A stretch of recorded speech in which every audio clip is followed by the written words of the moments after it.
तो एनडीए के उम्मीदवार और महाराष्ट्र के राज्यपाल रहे सीपी राधाकृष्णन भारत के नए उपराष्ट्रपति चुन लिए गए हैं। राज्यसभा महासचिव पीसी मोदी ने बताया कि उन्हें 452 प्रथम वरीयता मत मिले हैं। तो वहीं विपक्ष के उम्मीदवार जस्टिस सुदर्शन रेड्डी को 300 प्रथम वरीयता मत प्राप्त हुए हैं। इस तरह से साफ अंतर से राधाकृष्णन की जीत पक्की हो गई है। राधाकृष्णन के नामांकन के बाद से ही एनडीए खेमे का पलड़ा भारी माना जा रहा था। उनके चुने जाने के साथ ही अब वो राज्यसभा के सभापति पद की जिम्मेदारी भी संभालेंगे। लेकिन फिर एक बार सवाल विपक्ष की एकजुटता पर खड़ा हो गया है। क्रॉस वोटिंग ने फिर एक बार विपक्ष की एकजुटता को सवालों के घेरे में खड़ा कर दिया है। तो बड़ी खबर आपको दे रहे हैं, देश को नए उपराष्ट्रपति मिल गए हैं सीपी राधाकृष्णन। लेकिन एक बड़ा सवाल इस बीच जो खड़ा हो रहा है वो ये कि क्रॉस वोटिंग क्या हुई है, क्योंकि उम्मीद से ज्यादा वोट एनडीए के उम्मीदवार को मिले हैं। और ऐसे में अगर क्रॉस वोटिंग हुई है तो ये एक बहुत बड़ा सवाल इंडिया गठबंधन की एकजुटता को लेकर है, जिसका दावा इंडिया गठबंधन की तरफ से लगातार किया जाता है। एक बार आपको आंकड़े बता देती हूं। सीपी राधाकृष्णन 452 मतों से जीते हैं और देश के नए उपराष्ट्रपति बन गए हैं। बी सुदर्शन रेड्डी को 300 वोट मिले हैं और ऐसे में आशंका पूरी यहां पर क्रॉस वोटिंग को लेकर जताई जा रही है, क्योंकि एनडीए को जो उम्मीद थी उसके हिसाब से वोट ज्यादा मिले हैं और इंडिया अलायंस को जो उम्मीद थी 315 वोटों की, उनमें से 15 वोट कम मिले हैं। तो ऐसे में एकजुटता को लेकर एक बार फिर से एक बड़ा सवाल खड़ा हो गया है। हालांकि आपको बता दें कि 788 मतदाता थे, 7 सीटें खाली थी, तो 781 में से कुल 767 वोट डाले गए, जिनमें से 15 इनवैलिड वोट डले हैं और 752 वोटों को जो वैध है, मान्य है, वो माना गया है। अब ऐसे में 15 वोट को लेकर क्रॉस वोटिंग की आशंका जो है वो लगातार जाहिर की जा रही है। तो एनडीए प्रत्याशी की जीत ने फिर एक बार विपक्ष को बैकफुट पर खड़ा कर दिया। सवाल यह खड़ा हो गया कि बिहार चुनाव को लेकर, क्योंकि विपक्ष की गुटबाजी को बीजेपी और एनडीए दल के नेता जमकर अब भुनाएंगे। आज महाडिबेट में इस पर चर्चा करेंगे, लेकिन पहले नजर आज के सवालों पर डाल लेते हैं। सवाल नंबर 1 ये है कि क्या जो है एनडीए की जीत से विपक्ष एक बार फिर से बैकफुट पर आ गया, ये बड़ा सवाल, इसको लेकर चर्चा होगी। इसके अलावा चर्चा दूसरे सवाल पर होगी, क्या बिहार चुनाव पर इसका असर पड़ेगा, क्योंकि उससे पहले ये अग्नि परीक्षा के तौर पर माना जा रहा था। फिर सवाल नंबर 3 जो आता है वो ये कि विपक्ष की एकजुटता क्या दिखावा है, क्योंकि लगातार कहा तो यही जाता है कि विपक्ष एकजुट है, लेकिन क्या वाकई विपक्ष एकजुट है? आज इन्हीं सवालों के इर्द गिर्द आज महाडिबेट में चर्चा होगी। मेरे साथ खास मेहमानों का पैनल इस वक्त चर्चा में शामिल है।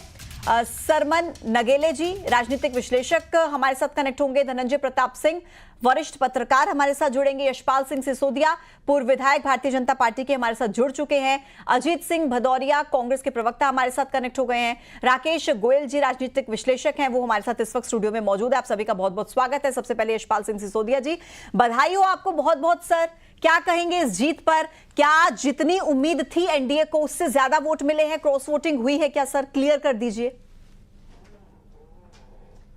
कांग्रेस इन दिनों पूरे देश में आंदोलनों के माध्यम से, प्रदर्शन के माध्यम से वोट चोरी हो गया, वोट चोरी हो गया, वोट चोरी हो गया, चिल्ला चिल्ला करके गला फाड़ रहे थे। बहुत जिम्मेदार कांग्रेस के गठबंधन के, इंडी गठबंधन के लोगों ने क्रॉस वोटिंग कर करके 15 वोट कांग्रेस के गठबंधन को, इंडी गठबंधन को कम मिले हैं। 315 की उम्मीद थी, जैसा कि आपने रिपोर्ट बताया है, 300 ही मिल पाए। ये क्रॉस वोटिंग इस बात का द्योतक है कि उपराष्ट्रपति जी के चुनाव को लेकर के एनडीए के गठबंधन की बातों को, विचारों को समर्थन देने वाले जो इंडिया गठबंधन के लोग थे, उन्होंने भी भारतीय जनता पार्टी के नेतृत्व वाले गठबंधन को स्वीकारोक्ति प्रदान की है। और देखिए क्या योग बना है पूजा जी, 15वां उपराष्ट्रपति निर्वाचित हुआ है और 15 वोट क्रॉस वोट हो गए हैं। 15 वोटों की कमी का खामियाजा कांग्रेस को भुगतना पड़ेगा। और जैसा कि आपने रिपोर्ट में अभी बताया था, जो प्रश्न इर्द गिर्द रहेंगे, बिहार के चुनाव में भी इस बात को लेकर के स्थिति परिलक्षित होगी कि जो गठबंधन है मोदी जी के नेतृत्व वाली भारतीय जनता पार्टी की सरकार वाला एनडीए का, वो बहुत मजबूत गठबंधन है और उसी को लेकर के हम आने वाले समय में भी जिस प्रकार से सफलता आज उपराष्ट्रपति के चुनाव में प्राप्त करी है, आगे भी भारतीय जनता पार्टी के नेतृत्व वाले गठबंधन को इस प्रकार की सफलताएं प्राप्त होगी। ठीक है सर। अजित सिंह भदौरिया जी, सर क्या कहेंगे, क्योंकि देखिए 315 वोट को लेकर तो आप लोग दावा कर रहे थे कि 315 वोट तो आएंगे ही, लेकिन 300 वोट मिलते हैं तो ये क्रॉस वोटिंग तो कहीं ना कहीं हुई है। एकजुटता को लेकर जो बड़े बड़े दावे किए जाते थे वो दावे क्या खारिज हो गए हैं आज इंडी गठबंधन में? देखिए, मैं इंडी गठबंधन क्या है पूजा जी, आप बताइए ना कि इंडिया गठबंधन है जी। इंडिया से नफरत है क्या आपको? नहीं, मैं तो इंडिया गठबंधन भी बोल दूंगी सर। सुनिए मेरी बात, मैं तो सर इंडिया गठबंधन, मुझे कोई दिक्कत नहीं है सर, आपके मुंह से मुझे कोई दिक्कत नहीं है सर। बोल दिया इंडिया गठबंधन सर। सर इंडिया गठबंधन बोल दिया सर। अब इसी मुद्दे पर अटक मत जाइएगा, अपनी हार के बारे में थोड़ा जिक्र कीजिए। सुनिए मेरी बात, जब Narendra Modi make in India का नारा देते हैं और वो भले ही नारा आगे चल के असफल हो जाता है, क्या इंडिया गठबंधन की एकजुटता बैकफुट पर आ गई है? इंडिया सर इंडिया गठबंधन की एकजुटता क्या बैकफुट पर आ गई है? अजित